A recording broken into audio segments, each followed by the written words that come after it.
The morning sun of Zephyr Prime cast its pale blue light through the crystal walls of the Galactic Academy of Sciences. Students from 12 different worlds filled the large classroom, their various forms creating a colorful display of alien life. Some had tentacles instead of arms, others had rocky skin like living stones, and a few looked like giant insects with delicate wings. Professor Veltar stood at the front of the room, his forearms moving as he spoke. His compound eyes looked like two disco balls, reflecting light in all directions. Today was special. Today his students would begin their most important project of the year. "Students, quiet please," the professor said, his voice making a soft, buzzing sound. "Today we start studying the most dangerous planets in our galaxy. We will learn about worlds so deadly that most species cannot live there." A young Zephyrian named Kixara raised one of her tentacle arms. Her skin was crystal blue and seemed to glow softly in the light. "Professor, why do we need to study these death worlds? No one lives on them anyway." Professor Veltar's eyes seemed to smile. But that is where you are wrong, my dear student. There is one death world where creatures do live. Not only do they live there, but they have built a great civilization." The classroom filled with shocked gasps and clicking sounds. Thorn, a student who looked like a walking pile of gray rocks, spoke up. His voice sounded like stones grinding together. "That cannot be true, Professor. The Galactic Council has checked every dangerous planet. Nothing could survive on a Class 12 death world." "You are correct about most death worlds," the professor replied. "But there is one exception. A small blue and green planet called Earth. It spins around a yellow star in a quiet part of the galaxy. According to our records, this planet is home to over 7 billion creatures called humans." The students began talking excitedly among themselves. Zintha, who looked like a beautiful butterfly but was as tall as the professor, fluttered her wings nervously. "How is this possible? Our home. Worlds are carefully designed to support life. The temperature never changes. The weather is always perfect. There are no dangerous animals. How could anything live on a death world?" Professor Veltar pulled up a holographic display showing Earth floating in space. The planet looked peaceful enough, with white clouds swirling over blue oceans and brown and green land masses. "That is exactly what we are going to find out. Tomorrow, 3 humans will visit our classroom. They are exchange students from Earth. You will be able to ask them questions directly." Kixara studied the image of Earth carefully. "Professor, what makes this planet so dangerous? It looks rather pretty from space." The professor touched a control and the display changed. Now it showed numbers and charts. "The gravity on Earth is twice as strong as what most of us can handle. The temperature changes from deadly cold to deadly hot. The atmosphere has violent storms that can destroy entire cities. The oceans are filled with creatures that eat other creatures. And that is just the beginning." Thorn's rocky face showed confusion. If it is so dangerous, how do these humans move around? How do they not die from the gravity alone? "That is one of the great mysteries," Professor Veltar replied. "Tomorrow you can ask them yourself." The next morning the students arrived, early, all excited to meet the mysterious humans. They had spent the night reading about Earth and could hardly believe what they found. The planet seemed designed to kill anything that tried to live there. At exactly 10 o'clock, the classroom door opened. 3 figures walked in and every alien student stared in surprise. The humans looked so ordinary. They were not huge like everyone expected. They did not wear special suits to protect them from the classroom environment. They just looked like small, soft creatures with smooth skin. The first human was a young man with dark hair and brown eyes. He smiled and waved at the class. "Hi everyone, I'm Jake Martinez. I'm from a place called California." The second was a young woman with blonde hair and blue eyes. She seemed completely relaxed. "Hello, I'm Lisa Thompson. I come from Chicago." The third was another young man with red hair and green eyes. He looked around the room with curiosity. "Hey there, I'm Ryan Brooks from Texas. Nice to meet you all." Professor Veltar gestured with all 4 arms. "Students, please welcome our guests from Earth. They have agreed to help us understand how life exists on their world." Kixara was the first to speak. Her tentacles wiggled with excitement. We have read that your planet is classified as uninhabitable by galactic standards. How can 7 billion of you live there? Jake looked confused for a moment. Uninhabitable? Earth is great. Sure, it has its challenges, but it's our home. Most places are pretty comfortable. Comfortable? Zintha's wings fluttered rapidly. Our computers say your planet has temperatures that go from freezing water to boiling it. How do you survive those extremes? Lisa laughed softly. Oh, you mean the weather?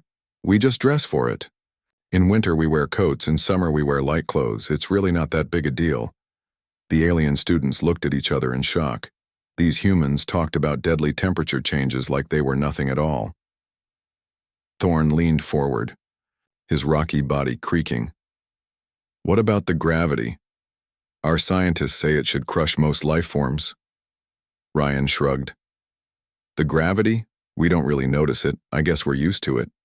I play basketball and football, so I jump and run around never had any problems. You play games in that gravity? Asked a student from the back of the room. She looked like a jellyfish floating in a water tank. On my world, we can barely move in half that gravitational force. Sports are fun, Jake explained. We have games where people run for miles, climb mountains, and swim in the ocean. Some people even jump out of flying vehicles for entertainment.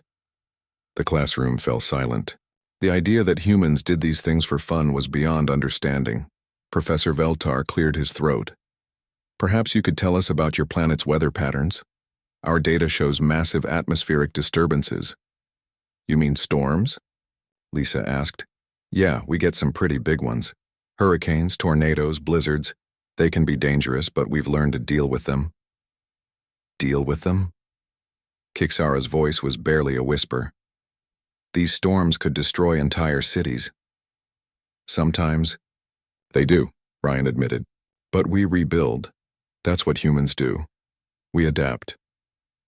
The word adapt seemed to hang in the air. The alien students had never heard of a species that adapted to their environment. Every other species in the galaxy had evolved on worlds that were perfect for them from the beginning. I do not understand, Thorne said slowly. If your world is so dangerous, why do you stay? Why not move to a safer planet? The three humans looked at each other and smiled. Jake spoke first. Because it's our home. Earth made us who we are. Sure, it's challenging, but that's what makes life interesting.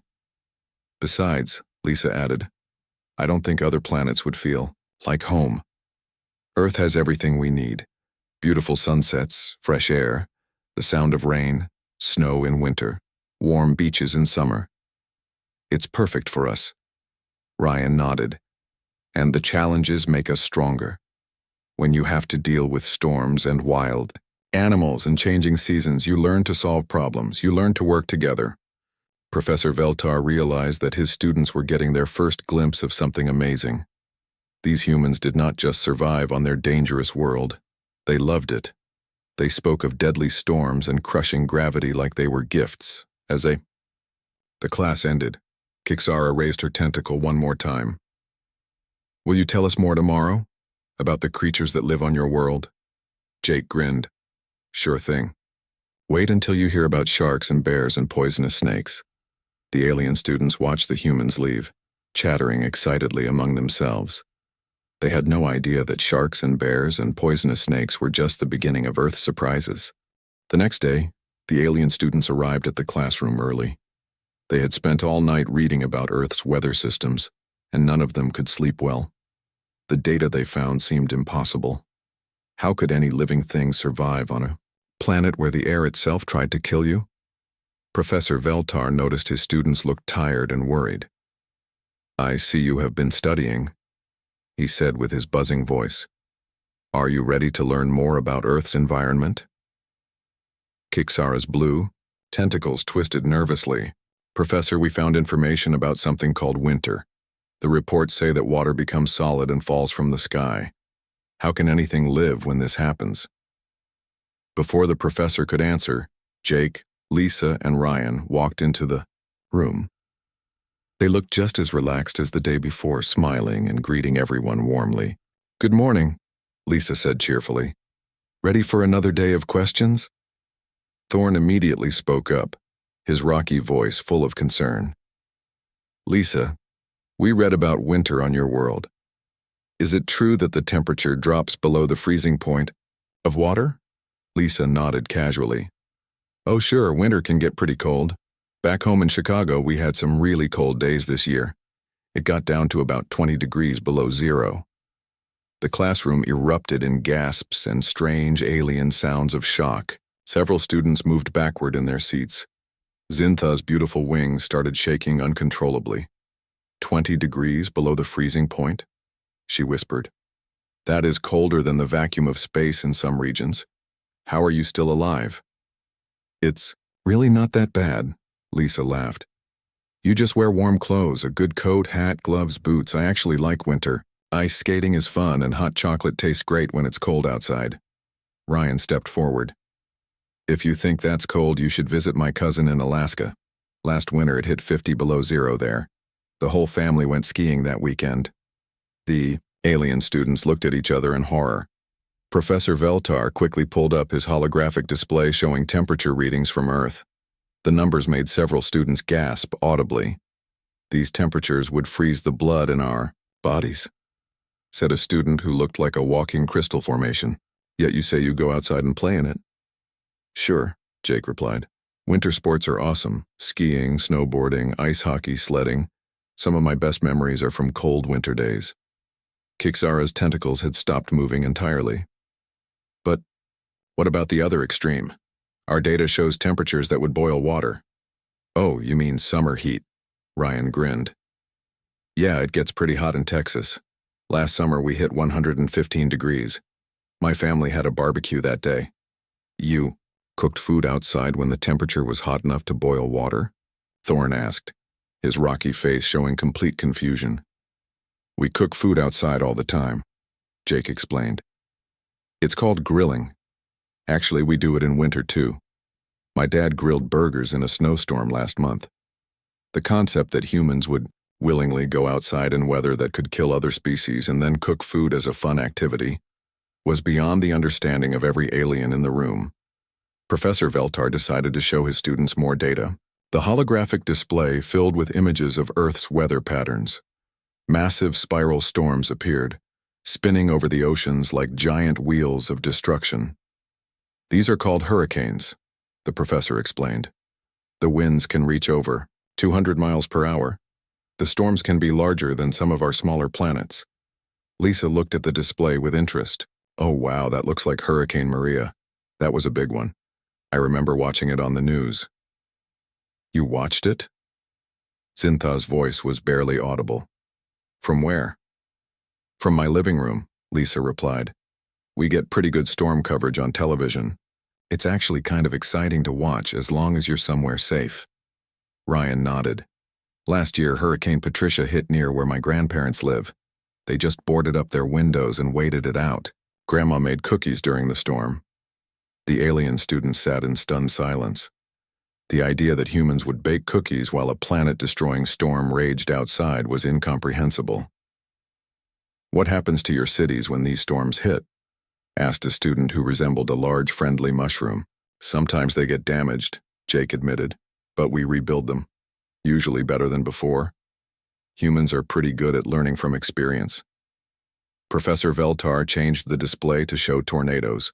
The spinning columns of air looked like massive drills boring into the ground. These atmospheric phenomena can destroy entire settlements in minutes, he explained to his students. Tornadoes are scary, Lisa agreed. But they're also kind of amazing. The power of nature is incredible. Some people actually chase them to study them. Chase them? The mushroom-like student's entire body started trembling. You pursue these deadly storms on purpose? Storm chasers, Ryan confirmed. They drive right up to tornadoes to take pictures and measurements. It's dangerous, but it helps us understand weather better. The alien students were beginning to realize that humans did not just survive Earth's deadly weather. They found it interesting. They studied it. Some even chased it for fun. Kixara managed to speak again. What about lightning? Our sensors detect massive electrical discharges in your atmosphere. Lightning storms are beautiful, Jake said with a smile. The sky lights up like fireworks. Thunder is so loud it shakes the house. My little sister likes to count the seconds between lightning and thunder to see how close it is. Your little sister? Thorn asked. You allow your young to be exposed to these electrical weapons? They're not weapons, Lisa explained. They're just weather. Kids learn about lightning in school.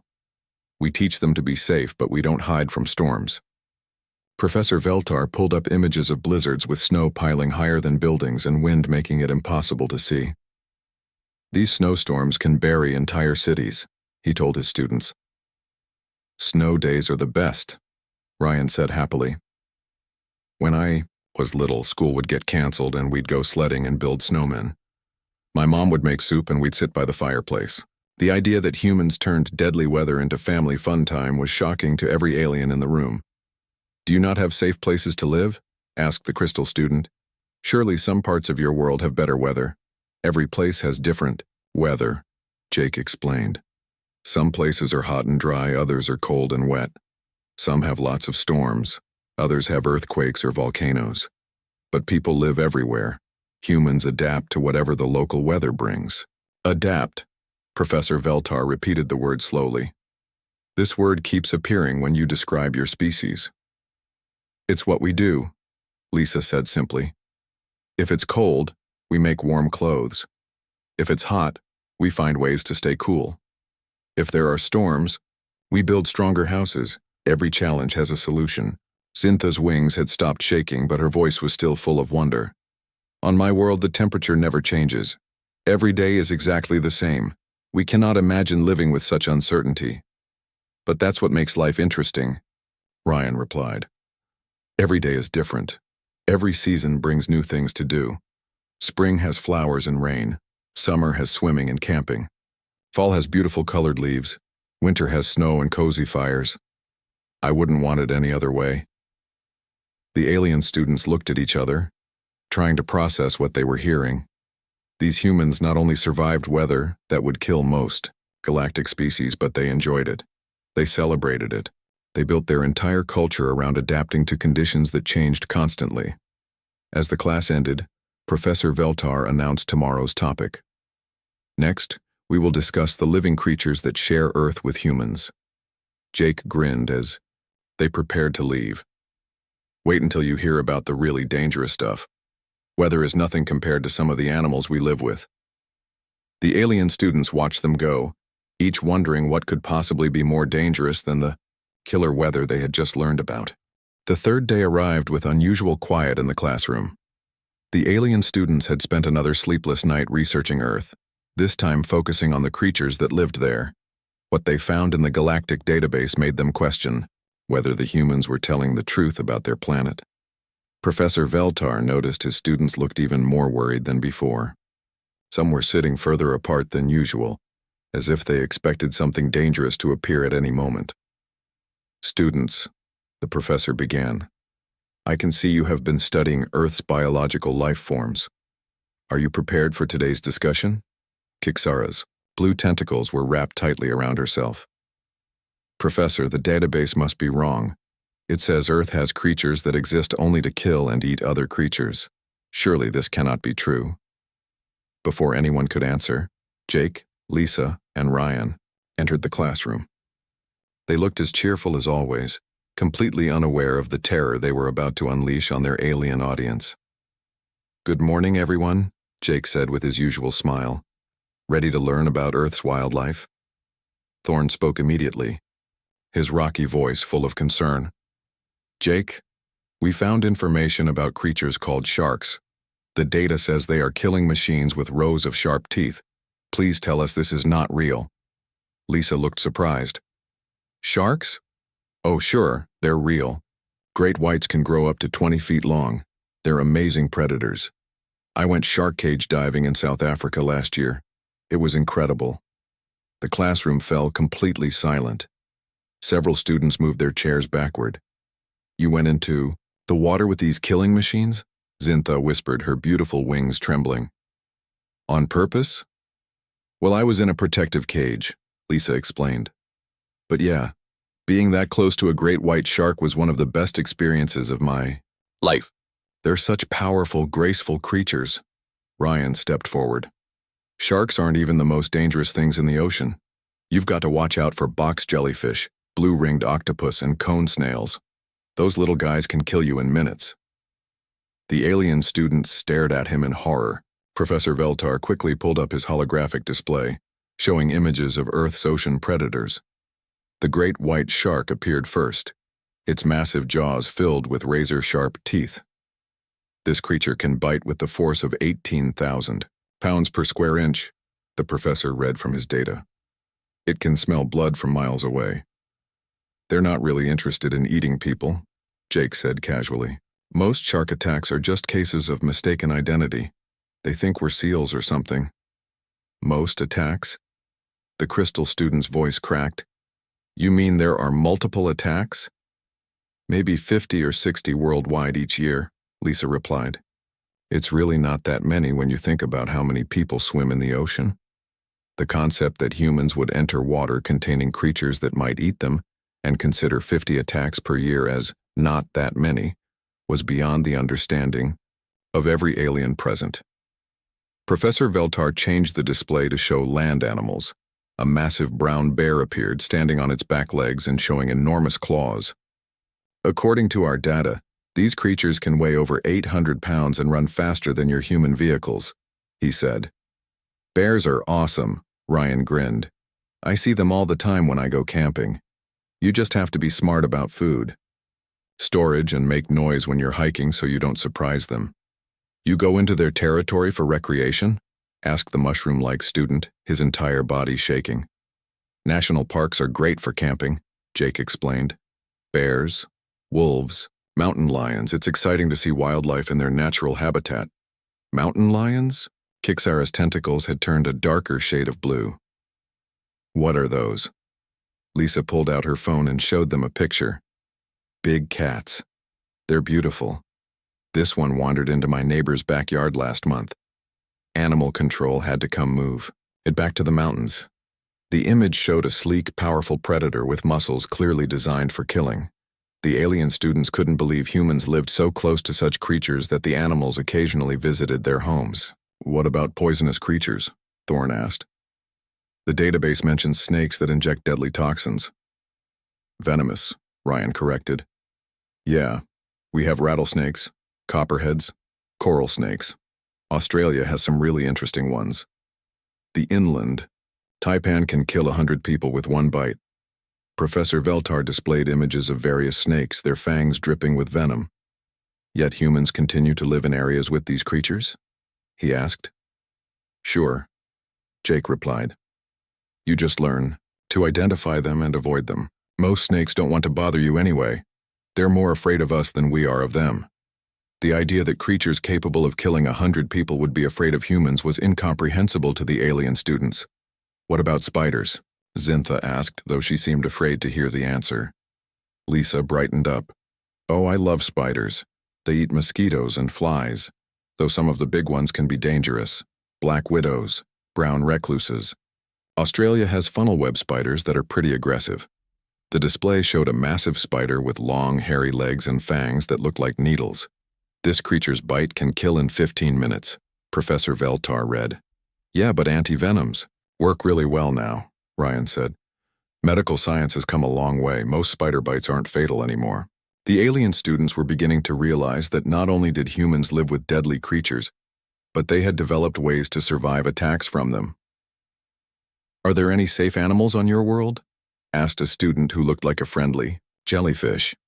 Most animals are pretty safe, Jake replied. Dogs and cats make great pets. Horses are fun to ride. Cows and pigs provide food. Birds are beautiful. It's really just the wild predators you need to be careful around. You ride on large animals for entertainment? Thorne asked. Horseback riding is great exercise, Lisa explained. Though horses can be dangerous too. They're really strong and sometimes unpredictable. People get hurt riding them pretty often. The concept that humans would climb onto powerful animals for fun, knowing they might get hurt, was another shock to the alien students. Professor Veltar decided to show them more data. The display filled with images of Earth's most dangerous creatures, crocodiles with massive jaws, hippos that could bite boats in half, elephants that could trample entire villages. These creatures share your planet, he said to the humans. How does your species survive? We're pretty good at staying out of their way, Ryan replied. And if we have to, we can defend ourselves. Humans are smart. We use tools and work together. You fight these creatures? Kixara asked in amazement. Only if we have to, Jake said. Usually we just avoid them. But our ancestors had to deal with much worse. Saber-toothed cats, cave bears, giant wolves. They figured out how to survive and thrive. The alien students looked at each other with growing understanding. These humans hadn't just survived on a planet full of predators. They had won. So humans are the dominant species on Earth? Professor Veltar asked. Definitely, Lisa confirmed. We've pretty much taken over most of the habitable areas. Wild animals mostly live in protected areas now. We decided we wanted them to survive too. The idea that humans had conquered their Deathworld so completely that they now protected their former enemies was stunning. But how? Zintha's voice was full of wonder. How did soft creatures like you defeat all these predators? Ryan smiled. We're not as soft as we look. And we're really good at making tools, building traps, and working as teams. Plus, we're persistence hunters. We can chase prey for hours until it gets too tired to run. As the class ended, the alien students sat in stunned silence. They were beginning to understand that Earth hadn't just produced survivors. It had created the ultimate predators. Tomorrow, Professor Veltar announced, we will discuss the microscopic life on Earth. Jake grinned as they prepared to leave. Oh, that's going to be fun. Wait until you hear about bacteria and viruses. The alien students, watch them go, each wondering how anything could be more terrifying than the creatures they had just learned about. The fourth day brought a special guest to the classroom. Dr. Kethmol, the Academy's top expert on tiny life forms, had come to join the discussion. His species looked like a walking tree with bark-like skin and leaves growing from his arms. He was considered the galaxy's leading authority on microscopic organisms. The alien students looked exhausted. For 3 nights they had been reading about Earth, and each day brought more shocking revelations. Today they had discovered that Earth's dangers went far beyond weather and large predators. Good morning, students, Dr. Kethmol said in a voice that sounded like wind through branches. Today we will explore the smallest forms of life on Earth. I must admit the data seems impossible to believe. Professor Veltar nodded with his compound eyes. Our human guests have been very educational. I think today will be most enlightening. When Jake, Lisa, and Ryan entered the classroom, they found the alien students sitting even further apart than before. Some had moved to the very back of the room. Hey everyone, Lisa said cheerfully. You all look a bit nervous today. Kixara spoke first, her blue tentacles barely moving. Lisa, we have been reading about microscopic life on your world. The information cannot be correct. It says your planet is covered with billions of tiny creatures that attack living tissue.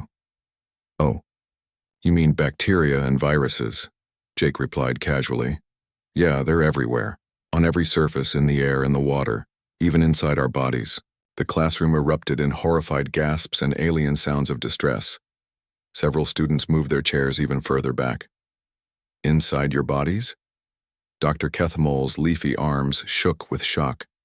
You mean you are infected with hostile microorganisms, right now? Well, not all of them are hostile, Ryan explained. We actually need a lot of bacteria to stay healthy. Our stomachs are full of good bacteria that help us digest food. Without them, we'd die. The concept that humans required dangerous microorganisms to survive was beyond the understanding of every alien present. On their worlds, all microscopic life had been eliminated centuries ago for safety. But what about the harmful ones? Zintha asked, her beautiful wings fluttering with anxiety. Our data shows organisms that can destroy tissue and cause death. Those are the pathogens, Lisa said matter-of-factly. Our immune systems fight them off constantly. Sometimes we get sick, but usually our bodies win. Dr. Kethmol pulled up, his holographic display showing microscopic images of bacteria and viruses. The tiny creatures looked like alien invaders with spikes, tentacles, and weapons designed for destruction. You are telling me that your bodies are battlefields, he said in amazement. Every moment of every day, you are fighting for your lives, at the cellular level. I guess so, Jake shrugged. We don't really think about it, it's just how our bodies work.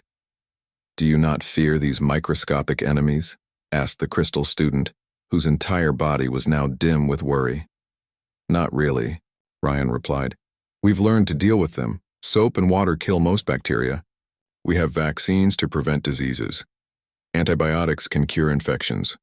Medical science has come a long way. Professor Veltar displayed data about Earth's disease history. The numbers made several students gasp audibly. According to these records, something called the Black Death killed 1/3 of your population in the 14th century, he read. Yeah, that was bad, Lisa admitted, but we learned from it. We figured out that cleanliness prevents disease. We developed better medicine. Now most of those old diseases can't hurt us anymore. The idea that humans had survived planetary disasters that killed millions, and then used the experience to become stronger, was shocking to the alien students. What about recent diseases? Dr. Kethmal asked. Something called influenza kills thousands every year. The flu is annoying, Jake said. But most people just get sick for a few days and then recover. We have vaccines now that prevent the worst strains. You inject weakened versions of deadly diseases into your bodies on purpose? Thorne asked, his rocky voice cracking with disbelief. Vaccines are great, Ryan explained. They teach our immune systems how to fight diseases before we encounter. The real thing. It's like training for war. The alien students looked at each other in amazement. Not only did humans survive constant microscopic warfare, but they had learned to train their bodies for battle. Dr. Kethamol changed his display to show Earth's geological activity. Images of massive earthquakes, volcanic eruptions, and tsunamis filled the room. Perhaps we should discuss your planet's geological instability, he suggested. The surface of Earth appears to be constantly moving and changing. Oh sure, Lisa said. I live in California, so we get earthquakes pretty regularly.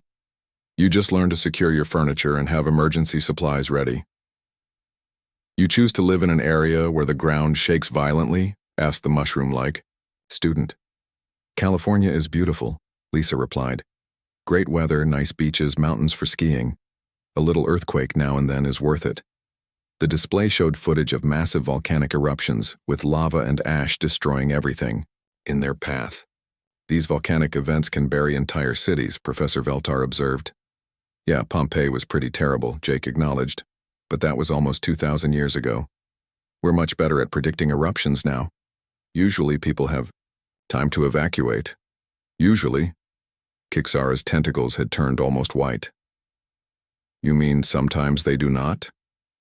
Sometimes volcanoes surprise us, Ryan admitted. But most people who live near active volcanoes know the risks.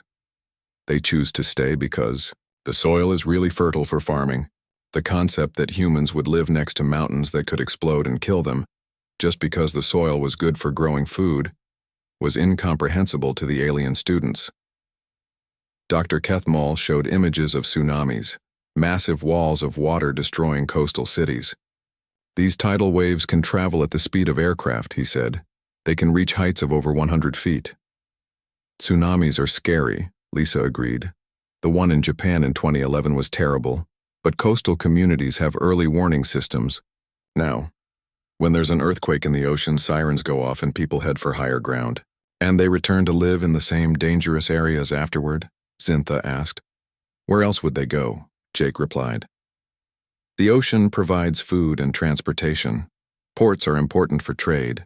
People have lived by the sea for thousands of years. You learn to deal with the risks. The alien students were beginning to understand that humans didn't just survive disasters. They prepared for them, learned from them, and then returned to live in the same dangerous places. What about your weather disasters? Dr. Kethmal asked. These hurricanes and tornadoes we discussed yesterday? We've gotten really good at tracking those, Ryan said. Weather satellites, computer models, early warning systems. Most people have plenty of time to prepare or evacuate. But some choose to stay? Professor Veltar asked. Storm chasers do. Lisa laughed. And some people just don't want to leave their homes. Emergency responders stay to help others. It takes all kinds. The idea that some humans would run toward disasters to help others, while other humans chased the disasters for scientific study, was another shock to the alien audience. Let me understand this correctly, Dr. Kethmole said slowly. Your species fights microscopic warfare every day, lives on an unstable planet that regularly tries to kill you with earthquakes and eruptions, experiences weather that would destroy most civilizations, and shares your world with predators that see you as food. Yet you not only survive, but you thrive and help each other. That's about right, Jake confirmed. Though when you put it that way, it does sound pretty intense. Intense? Thorne repeated. This is beyond intense. This is impossible. Not impossible, Ryan smiled. Just challenging. Challenges make you stronger. Every problem has a solution if you're willing to work hard and think creatively. As the class ended, Dr. Kethmole shook his leafy head in wonder. Tomorrow will be our final day together. I believe we will finally understand what Earth has truly created. The three humans waved goodbye as they left. The alien students remained in their seats trying to process the incredible revelation that humans were not just survivors of a death world, but warriors who had been forged by constant battle. The fifth and final day arrived with an unusual atmosphere in the classroom. The alien students had barely slept for the past 4 nights. Their minds were full of incredible stories about Earth and its human inhabitants. Today, they would finally get answers to the questions that had been building in their hearts. Professor Veltar and Dr. Kethmole stood at the front of the room together. Both looked serious and thoughtful. They had been discussing the week's revelations late into the night, trying to understand what they had learned. The alien students sat quietly, many of them looking different than they had just 5 days ago. Kixara's blue tentacles moved with new purpose. Thorne's rocky exterior seemed somehow more solid and determined. Even Zintha's delicate wings held steady instead of trembling with fear. When Jake, Lisa, and Ryan entered the classroom for the final time, they found a very different audience than the one they had met on the first day. The aliens no longer looked at them with simple curiosity. There was something new in their eyes. Respect, wonder, and perhaps a little fear. Good morning, everyone, Jake said, sensing the change in the room. This has been an amazing week for us too. Professor Veltar stepped forward, his forearms moving slowly. Humans, before we begin our final discussion, my students have some very important questions. Questions that have kept us awake at night. Kixara was the first to speak. Her voice was steady, but filled with emotion. Jake, Lisa, Ryan, we need to ask you something that has been troubling us. If Earth is so dangerous, why do you stay? Why don't you leave your planet and find safer worlds to live on? The three humans looked at each other. For the first time, all week they seemed to really think about the question before answering. Lisa spoke first, her voice gentle but firm. Earth isn't dangerous to us, Kixara. It's home. All the things you call threats, we call challenges. They're part of what makes us who we are. But surely you could live more easily on peaceful worlds like ours, Zintha said, her wings fluttering softly. Worlds where the temperature never changes, where there are no predators, where disease has been eliminated. Ryan shook his head. That sounds boring to us. No offense to your worlds, but we need change. We need seasons. We need challenges to solve and problems to overcome. Without them, we wouldn't be human anymore. Dr. Kethmole's leafy arms rustled as he spoke. But you could live longer, safer lives. You could avoid all the pain and suffering that Earth brings. Could we? Jake asked. Think about what you've learned this week. Every challenge on Earth has made us stronger. Cold weather taught us to make warm clothes and build shelters. Dangerous animals taught us to work together and use tools. Diseases taught us medicine. Natural disasters taught us engineering and emergency response. The alien students listened carefully, beginning to understand something profound. Every species in the galaxy evolved on worlds that supported them. Lisa continued. Your planets gave you what you needed to live comfortably. But Earth gave us something different. It gave us what we needed to survive anything. Thorne's rocky voice was thoughtful. You mean Earth made you strong by being dangerous? Exactly, Ryan replied. Every generation of humans faced challenges that killed the weak and taught the strong how to be stronger. For millions of years, Earth tested us. Those who couldn't adapt died out. Those who could adapt had children and passed on their strength. Professor Veltar's compound eyes seemed to focus more clearly. So you are saying that humans are not the species that happen to survive on a death world. You are the species that the death world created. Now you're starting to get it, Jake smiled. We're not victims of our planet's dangers. We're the result of them. The classroom fell silent as this revelation sank in. The alien students looked at each other, understanding dawning on their faces. Kixara spoke slowly, working through the logic. Earth is not classified as a death world because it happens to have humans on it. Earth is classified as a death world because it created humans. That's right, Lisa nodded. A peaceful planet would have created peaceful people. A world with stable weather would have created people who can't handle change. A world without predators would have created people who can't defend themselves. But Earth is not peaceful, Dr. Kethmol observed. No, it's not, Ryan agreed. Earth is violent and unpredictable and dangerous, so it created people who are tough and adaptable and resourceful. It created people who look at a problem and ask, how do we solve this instead of, how do we avoid this? The alien students began to understand the shocking truth. Humans were not lucky survivors. They were the intended result of their world's harsh conditions. This explains so much, Zintha whispered. Why you find our peaceful worlds boring. Why you choose to live in dangerous places. Why you help each other during disasters instead of just running away. It explains why humans are becoming such a powerful force in the galaxy, added the crystal student. You solve problems that other species cannot even imagine facing. Thorne leaned forward, his voice full of new understanding. You are not just another species that learned to use tools and build cities. You are a species that was forged by constant conflict. You are warriors who learned to fight everything from viruses to volcanoes. We prefer to think of ourselves as problem solvers, Jake said modestly. But yeah, we've had to fight for everything. We have.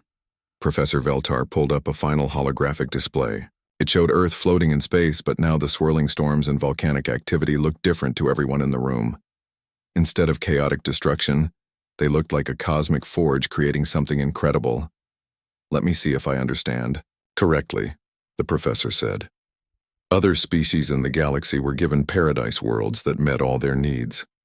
Humans were given a world that met none of their needs, forcing them to become strong enough to meet their own needs no matter what. That's a beautiful way to put it, Lisa replied.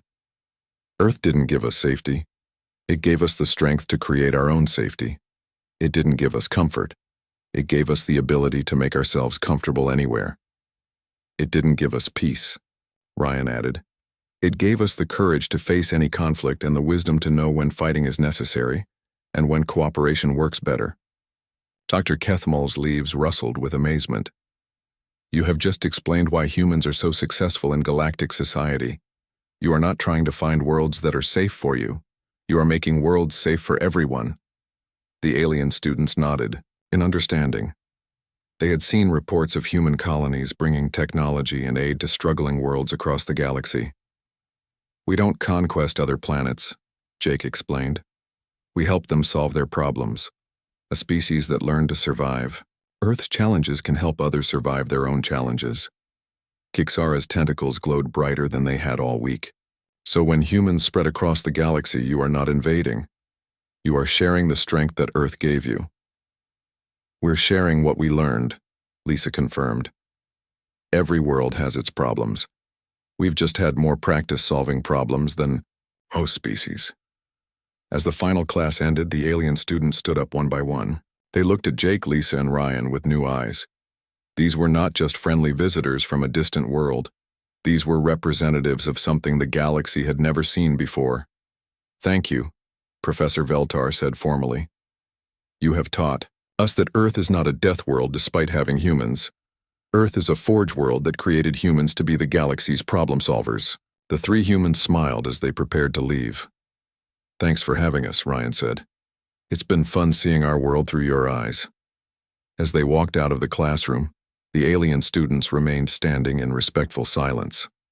They finally understood the shocking truth about Earth and its children. Humanity had not conquered a death world. A death world had created the ultimate survivors to serve as the galaxy's guardians.